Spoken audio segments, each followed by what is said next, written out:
Neste exato momento, seu sistema nervoso está recebendo milhões de sinais simultâneos.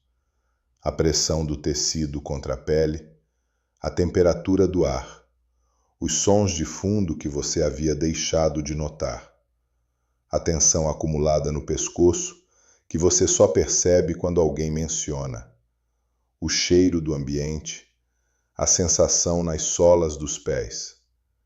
Você não estava processando nada disso ativamente.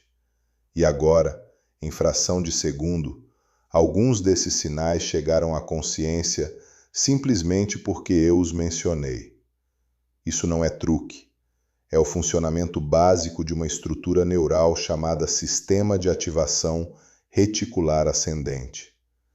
Esse sistema filtra continuamente o que chega à consciência com base na relevância percebida. Na maior parte do tempo, a imensa maioria dos sinais disponíveis simplesmente não passa. Não porque não existam, porque o filtro, calibrado por anos de experiência e expectativa, os marcou como irrelevantes. A questão que isso levanta é simples e incômoda. Se seu sistema de percepção filtra a maior parte da realidade disponível, o que mais está sendo filtrado que você não sabe que está sendo filtrado? Não estou falando de conspirações ou de segredos guardados por elites. Estou falando de algo muito mais próximo e muito mais verificável. A forma como os padrões que você estabeleceu ao longo da vida, emocionais, cognitivos, relacionais, determinam o que você percebe como possível, o que você nota como oportunidade, o que você registra como ameaça.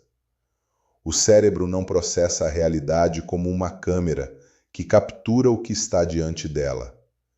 Ele constrói a realidade a partir de fragmentos de informação sensorial, preenchendo as lacunas com o que espera encontrar. Essa construção é extraordinariamente eficiente para a sobrevivência. É também, às vezes, extraordinariamente limitante para o crescimento. Um experimento simples ilustra isso. Pesquisadores mostraram a grupos de pessoas imagens ambíguas, formas que poderiam ser interpretadas de múltiplas formas, e mediram o que cada pessoa via primeiro. As diferenças eram sistemáticas e previsíveis a partir dos perfis emocionais dos participantes. Pessoas com maior ansiedade tinham seu sistema de percepção calibrado para identificar ameaças mais rapidamente. Pessoas com maior tendência à depressão notavam sinais de perda e rejeição que outras pessoas perdiam completamente. O mesmo ambiente físico, experiências radicalmente diferentes. Isso não é fraqueza psicológica, é o sistema funcionando exatamente como foi desenvolvido. O sistema nervoso aprende, ao longo do tempo, a priorizar o que foi relevante no passado. O problema é quando o passado já não é o presente, mas o filtro não foi atualizado. Jung chamava isso em linguagem diferente de complexos autônomos.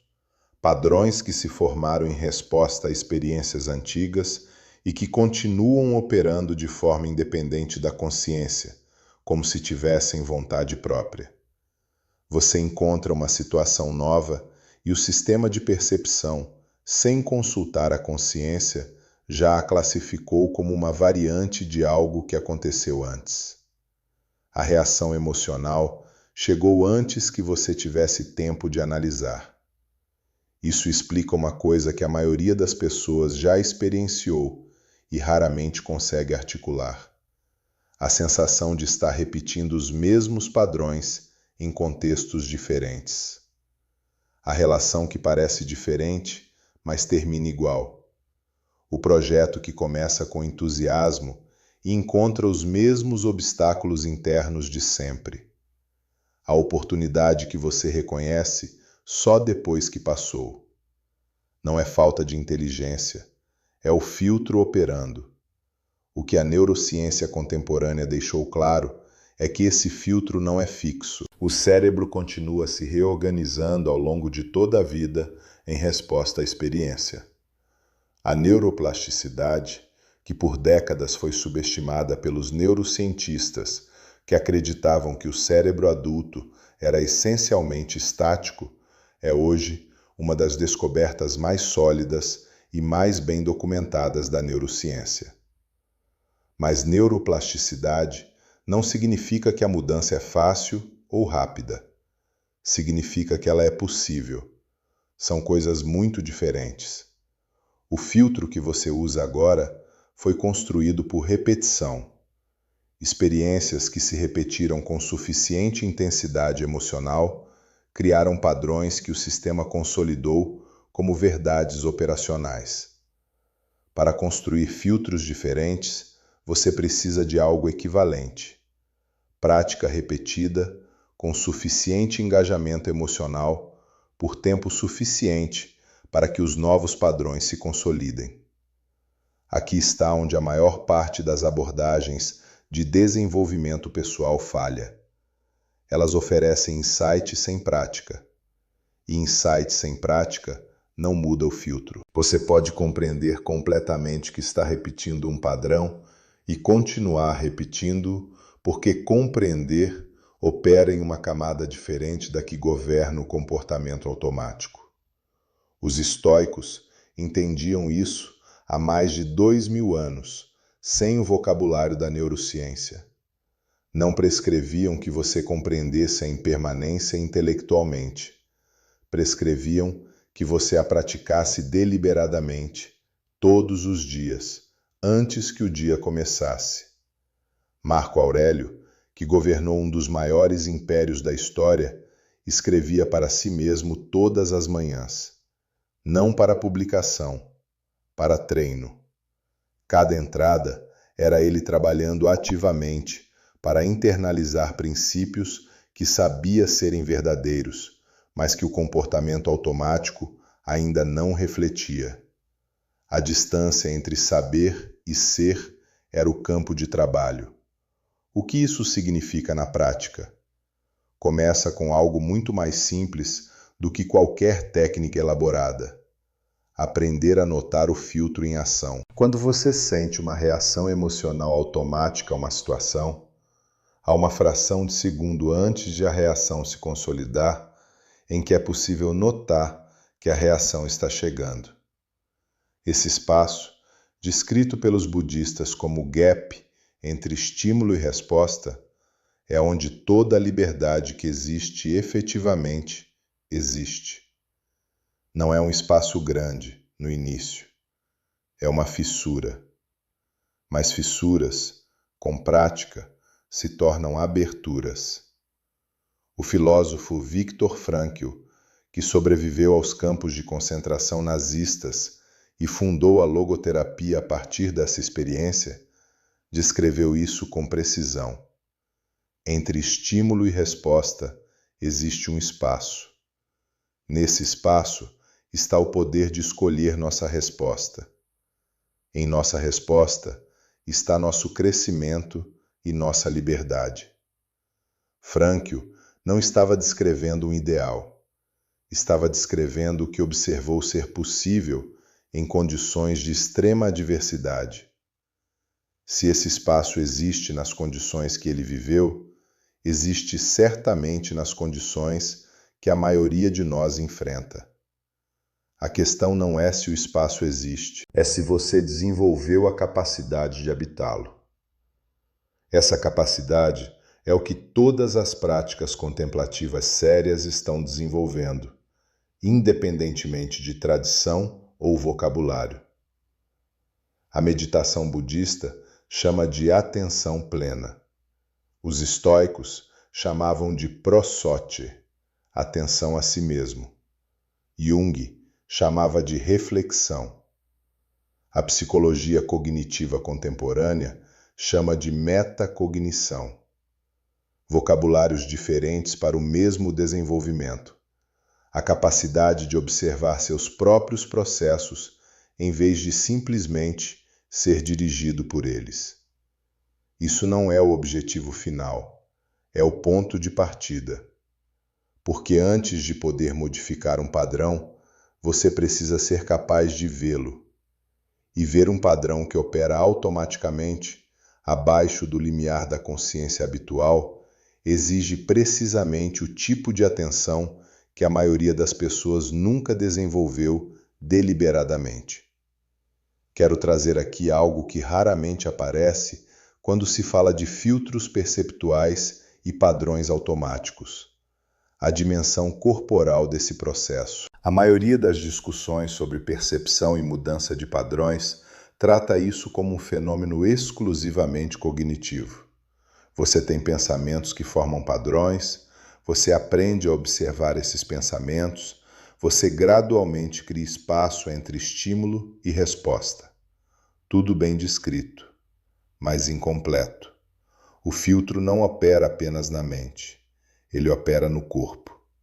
Wilhelm Reich, psicanalista que trabalhou com Freud antes de desenvolver sua própria abordagem, foi um dos primeiros no Ocidente a documentar algo que as tradições somáticas orientais haviam observado por milênios. O corpo armazena padrões emocionais não processados, como tensão muscular crônica. Ele chamou de couraça caracterológica a estrutura de tensões que o organismo desenvolve ao longo do tempo como resposta a experiências que não puderam ser plenamente processadas. A implicação é direta. Não é possível mudar completamente o filtro perceptual apenas trabalhando com a mente, porque parte do filtro está armazenada no corpo, em padrões posturais, respiratórios e de tensão que operam de forma completamente automática. Quando alguém está cronicamente em estado de alerta, a tensão nos ombros, a respiração superficial, a contração no diafragma, essas não são apenas consequências do estado mental. Elas são também suas causas. O corpo em postura de defesa envia sinais contínuos ao sistema nervoso de que há ameaça. O sistema nervoso, recebendo esses sinais, mantém o estado de alerta, que mantém a postura de defesa, que mantém os sinais. Antônio Damasio demonstrou neurobiologicamente que emoções são estados do corpo antes de serem estados da mente. O que chamamos de medo, de ansiedade, de abertura, de confiança, são primariamente padrões fisiológicos que a mente então representa e nomeia. Isso tem uma implicação que inverte a lógica habitual. A maioria das pessoas tenta mudar o estado emocional mudando os pensamentos. Mas como os estados emocionais são primariamente corporais, mudar os pensamentos sem mudar o estado do corpo frequentemente produz mudança superficial e temporária. O insight dura enquanto a atenção está focada nele. Quando a atenção se dispersa, o corpo retorna ao padrão habitual, que retorna o estado emocional habitual, que retorna os padrões de pensamento habituais. Práticas que trabalham diretamente com o corpo, a respiração, o movimento consciente, a atenção somática, não são alternativas às práticas cognitivas e contemplativas. São complementares e frequentemente mais eficientes como ponto de entrada, precisamente porque atuam no nível onde o padrão está armazenado. Observar o próprio corpo com curiosidade e sem julgamento é frequentemente a forma mais direta de começar a perceber padrões que a mente não conseguia ver porque estava dentro deles. Uma prática simples que ilustra isso.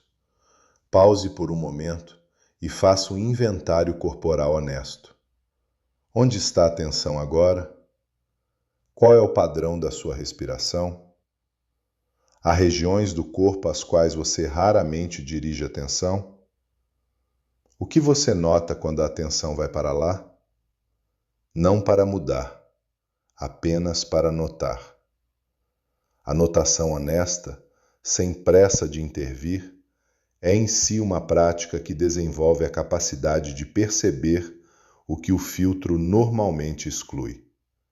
Com o tempo, essa prática de atenção somática cria algo que as tradições contemplativas chamam de presença encarnada, uma qualidade de habitar o próprio corpo de forma mais completa, que, por sua vez, cria estabilidade que o pensamento discursivo sozinho não consegue produzir.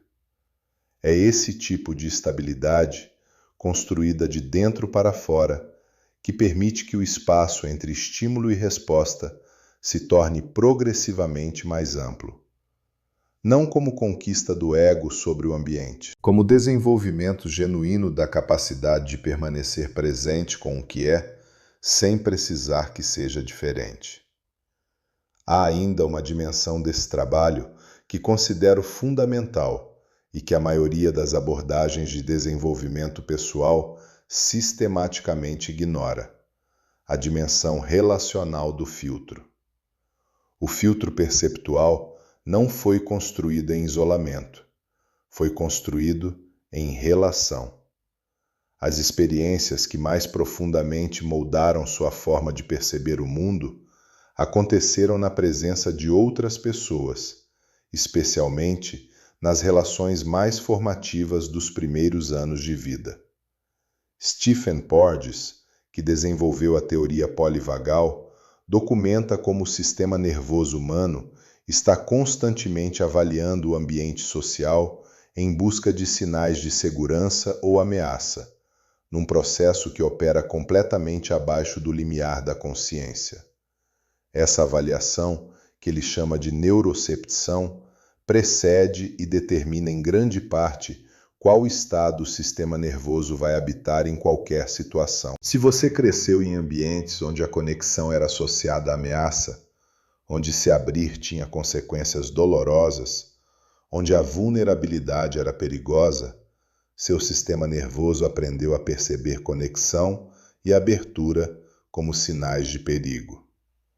E continua fazendo isso, automaticamente, independentemente do quanto a situação atual seja diferente das situações originais. Daniel Siegel, que desenvolveu o campo da neurobiologia interpessoal, descreve como os padrões de vinculação formados nas relações primárias literalmente moldam a arquitetura do sistema nervoso. Não como metáfora, como processo neurobiológico documentado. A implicação prática é que parte do trabalho de modificar filtros perceptuais não pode ser feita em isolamento. Requer o contexto relacional que os criou. É em novas relações que oferecem um nível certo de segurança e desafio simultaneamente, que o sistema nervoso pode aprender que os padrões antigos não são mais necessários. Isso explica por que práticas contemplativas solitárias, por mais valiosas que sejam, têm limites, e por que o trabalho terapêutico, feito em relação com outro ser humano, pode alcançar camadas que a prática individual não alcança. Não é fraqueza precisar de outro, é reconhecimento de que somos seres que se desenvolveram em relação e que parte do que nos molda só pode ser modificado em relação. Encerro esta primeira parte com uma pergunta que vale mais do que qualquer resposta que eu poderia oferecer.